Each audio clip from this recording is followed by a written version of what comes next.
প্রাথমিকভাবে অনুমান করা হচ্ছে যে এই কাজটা কারা করতে পারে সেই ব্যাপারে আমাদের কিছু প্রাথমিক অনুমান আছে।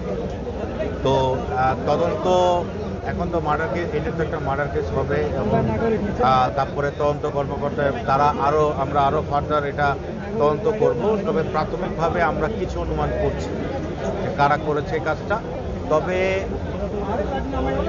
অ্যাজ ফর দ্য মোমেন্ট আমি যেটা বলবো সেটা হচ্ছে যে এরশাদুল্লাহ সাহেব আসলে এদের টার্গেট ছিলেন না। এরশাদুল্লাহ সাহেব এদের টার্গেট ছিলেন না। টার্গেট যে ছিল সে মারা গিয়েছে, সরোয়ার বাবলাই টার্গেট ছিল।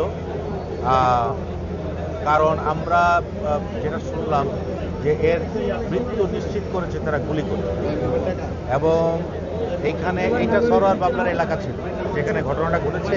মসজিদে নামাজ পড়েছে সে, এরশাদুল্লাহ সাহেব ওখানে নামাজ পড়েছে। তো মসজিদ থেকে বেরোনোর পরে একটা দোকানে ঢোকার পরে ঘটনাটা ঘটছে, বাড়ি থেকে এসে এটা করছে। এটা ওই সরোয়ার বাবলার এলাকা ছিল। তো সরোয়ার বাবলার ক্রিমিনাল রেকর্ড ছিল, তারও ক্রিমিনাল হিস্ট্রি ছিল, আর যারা করেছে তাদেরও এরা প্রতিপক্ষ ছিল। তো ধারণা করা হচ্ছে যে মূল টার্গেট ছিল সরোয়ার বাবলা, এখানে এরশাদুল্লাহ সাহেব টার্গেট ছিলেন না। স্ট্রে বুলেট ওনার গায়ে লেগেছে। আমরা এর আগে দেখেছি এই ঘটনায় যে মূল কুশীলবের অনেকেই কিন্তু বর্তমানে জেলে আছে এবং দেশের বাইরে থেকেও ইন্ধন আসতেছে, নানা রকমের ইন্ধন আসতেছে। এবং বাকলিয়ার যে ডাবল মার্ডারে একদম কিলিং মিশনে অংশ নেওয়া লোকও কিন্তু অ্যারেস্ট হয়েছে অস্ত্রসহ।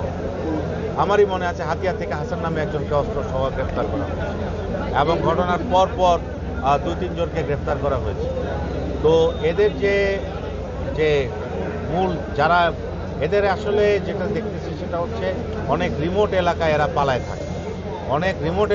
পালায় থাকে এবং পাহাড়ি সন্ত্রাসীদের সাথে এদের যোগাযোগ আছে। এদের যে হাইড আউট সেটা খুবই গহীন দুর্গম পাহাড়ি অঞ্চলে হাইড আউট।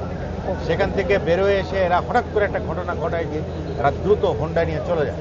এদের যে মোডাস অপারেন্ডি আমরা দেখলাম যে হোন্ডা নিয়ে আসে বারবার, এদের সব ঘটনা দেখলাম হোন্ডা নিয়ে আসে ঘটনা ঘটায় দ্রুততম সময়ের মধ্যে এরা চলে যায়।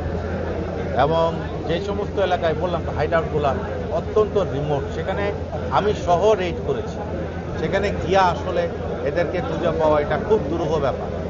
তো এদের বাহিনীর অনেক লোক ইতিমধ্যে গ্রেপ্তার হয়েছে, তার মধ্যে একজন তো সস্ত্রী গ্রেপ্তার আছে, বর্তমানে সে জেলে আছে। এখানে আহত একজন, নিহত একজন সরোয়ার বাবলা, আর আহত একজন, আর এরশাদুল্লাহ সাহেব সহ 3 জন।